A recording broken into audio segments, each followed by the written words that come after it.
Even one verse. Allahumma salli ala Muhammad. Bismillahirrahmanirrahim. Alhamdulillahilladzi an'amana bi ni'matil iman wal islam wa nusalli wa nusallimu ala khairil anam sayyidina Muhammad wa ala alihi washabbihi ajma'in amma ba'du.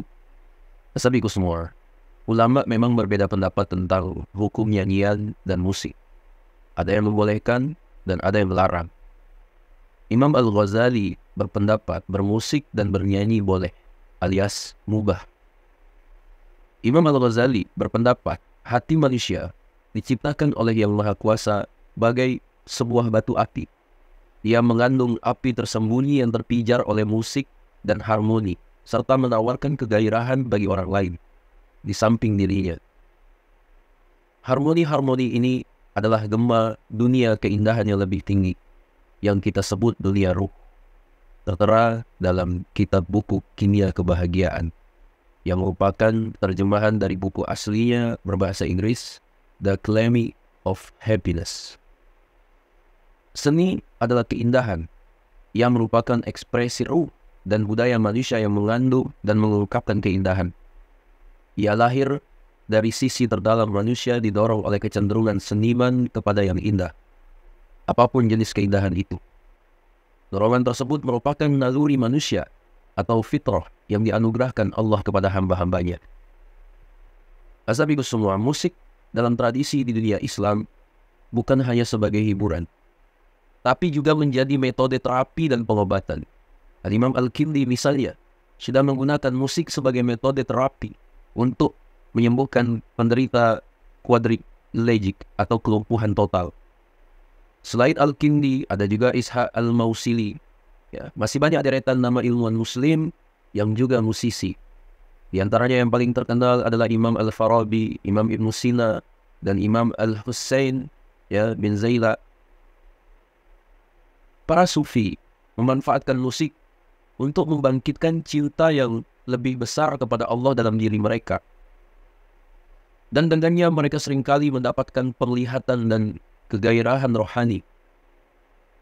Dalam keadaan ini, Imam Al-Ghazali mengumpamakan hati mereka menjadi sebersih perak yang dibakar dalam tungku dan mencapai suatu tingkat kesucian yang tak akan pernah bisa dicapai oleh sekedar hidup prihatin, walau seberat apapun.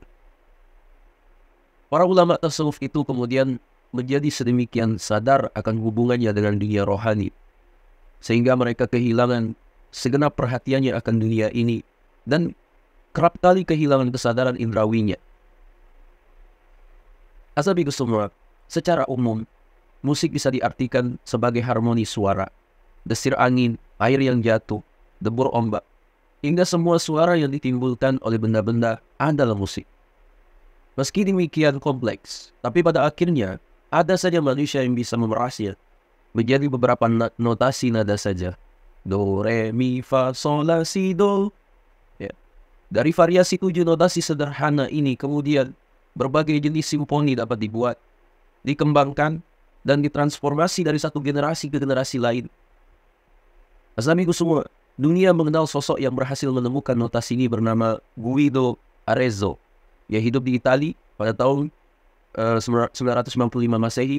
Selama ratusan tahun orang-orang khususnya di Barat masih menganggapnya sebagai penemu notasi atau tangga nada dalam musik.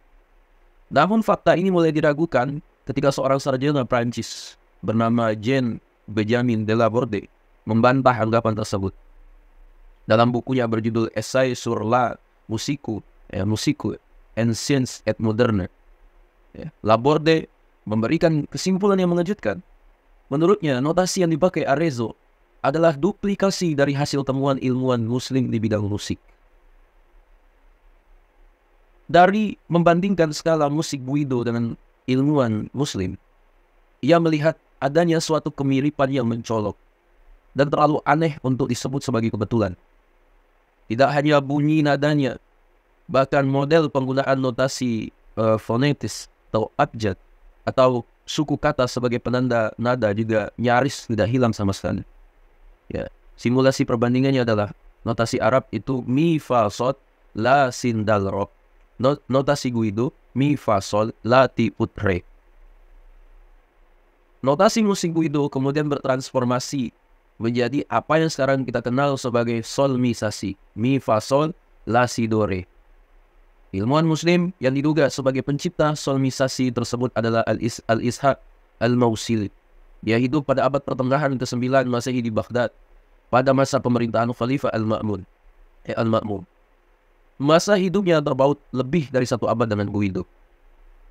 Azami ke semua, Ehsan Masok dalam kitabnya berjudul Ilmuwan-Ilmuwan Muslim, ya, pelopor hebat di bidang sains modern, juga menyebut bahwa notasi musik do, re, mi, fa, sol, la, si, do adalah temuan ilmuwan Muslim.